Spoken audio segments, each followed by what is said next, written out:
For millennia, they were silent.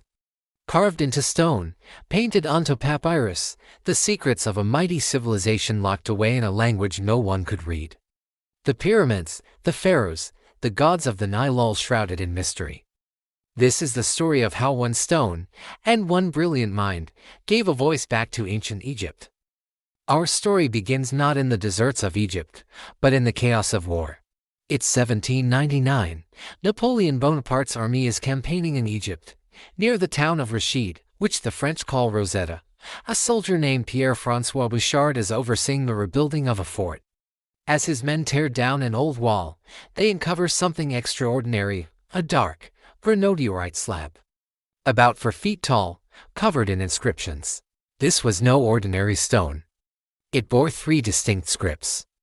The top one was a beautiful, pictorial script, the ancient hieroglyphs that had puzzled scholars for centuries. The middle was a cursive script, later identified as Demotic, a late form of written Egyptian. And the bottom was a language everyone could read, ancient Greek. Immediately, its importance was recognized. This was a parallel text, a key. The Greek inscription confirmed it was a decree issued in 196 BC by priests in Memphis, honoring King Ptolemy V, the same text, in 3 different scripts. The race to decipher the hieroglyphs had begun. Copies of the inscriptions were sent across Europe. The brightest minds of the age took up the challenge. The first breakthroughs came from the Demotic script. Scholars like Sylvestre de Sacy and Johann Kerblad managed to identify proper names like Ptolemy and Alexander by comparing them to the Greek text. They correctly guessed that these non-Egyptian names were written phonetically, sound by sound, but they hit a wall. They believed the rest of the script and all of the hieroglyphs were purely symbolic, representing ideas, not sounds. This assumption would hold back progress for 2 decades. Meanwhile, in a small town in France, a beau wonder was growing up. Jean-François Champollion, born in 1790, was a linguistic prodigy. By the age of 16, he had mastered a dozen languages, including Latin, Greek, Hebrew, and Arabic. But his true obsession was ancient Egypt. He dedicated his life to one singular goal: to be the one to read the hieroglyphs. He even studied Coptic, the liturgical language of Egyptian Christians, believing it to be the last surviving remnant of the ancient Egyptian tongue. This would prove to be a crucial advantage. The Rosetta Stone eventually fell into British hands after Napoleon's defeat and was taken to the British Museum in London, where it remains today. But the intellectual battle for its secrets raged on, primarily between England and France. In England, the brilliant physician and physicist Thomas Young made significant strides. Young was a polymath, a man who seemed to excel at everything. He correctly proposed that the hieroglyphs in the oval shapes, which we now call cartouches, contained royal names. He correctly identified the name Ptolemy in a cartouche, assigning phonetic values to several hieroglyphs. He even realized that hieroglyphs were not purely symbolic or purely phonetic, but a mix of both. Yet, even Young couldn't fully break free from the old idea that phonetic signs were only used for foreign names. This is where Champollion's relentless dedication paid off. He spent years meticulously comparing texts, gathering every scrap of hieroglyphic writing he could find. He agreed with Young about the name Ptolemy in the cartouche on the Rosetta Stone, but then he got his hands on a copy of an inscription from an obelisk at Philae, which had cartouches in both hieroglyphs and Greek. One cartouche was Ptolemy.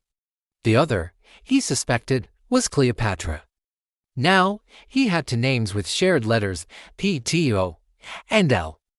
Patiently, he matched the signs. The P in Ptolemy was a square mat. The P in Cleopatra was the same. The L in Ptolemy was a lion. The L in Cleopatra was the same. The O in Ptolemy was a knotted rope. It was also in Cleopatra. It was working. He was building an alphabet, sound by sound. He tested his new alphabet on other royal names: Alexander, Berenice. Each one confirmed his system, but the ultimate test remained: were phonetic signs only used for foreign Greek and Roman rulers? Or did this system apply to the names of the ancient Egyptian pharaohs as well? On September 14, 1822, Champollion received copies of inscriptions from the temple at Abu Simbel.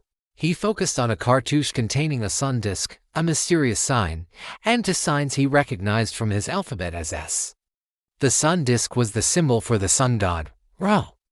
In Coptic, the word for sun was Re. So, he had Re, SS. He thought of the famous pharaoh mentioned in Greek history's Ramesses. Could it be Rames SS? The middle sign had to be Ms. In Coptic, the word for to give birth was Mais. Ramses. Ra has given him birth. He then turned to another cartouche. It had an ibis, the sacred bird of the god Thoth. Then the same sign. Thothmes. Thothmes, another great pharaoh. It all fit. The system worked. The hieroglyphs were a complex, beautiful mix of phonetic signs representing sounds and ideographic signs representing whole ideas. Overwhelmed by his discovery, Champollion reportedly burst into his brother's office, cried Jean's l'affaire, "I've got it," and promptly fainted, remaining unconscious for 5 days. When he recovered, he wrote his famous Lettre d'Imdacier, officially announcing his breakthrough to the world.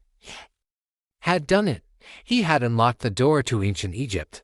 For the first time in nearly 2,000 years, the stones could speak. We could read the stories of pharaohs, the hymns to the gods, the letters of ordinary people. Champollion's decipherment transformed our understanding of human history. It gave birth to the field of Egyptology and revealed a civilization of incredible sophistication, art, and knowledge. The Rosetta Stone was more than just a key. It was a bridge across time, connecting our modern world to the lost voices of the past.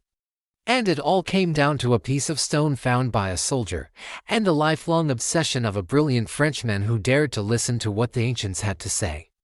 Thank you for joining us on this journey through history. If you enjoyed this story, please like this video and subscribe to our channel for more tales from the past. We'll see you next time.